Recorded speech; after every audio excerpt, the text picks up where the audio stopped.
Year 2024, ito siguro yung pinakamalupit sa akin na taon. Maraming mga nangyari, maraming mga pinagdaanan sa buhay.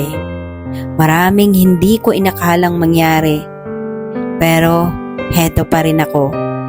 Lumalaban pa rin kahit ano pa man ang mga pinagdaanan ko.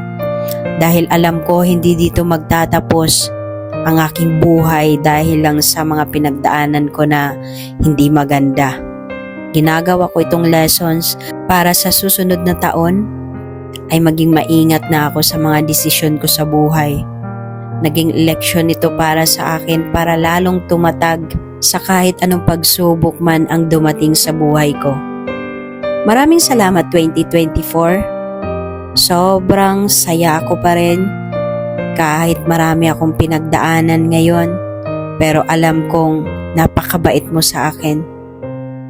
Hindi mo ako pinabayaan at lahat ng mga problema ko ay nalampasan ko. Kaya sobrang thankful pa rin ako. Dahil kahit anuman mga pinagdaanan ko sa buhay, nakaya ko pa rin. Maraming salamat.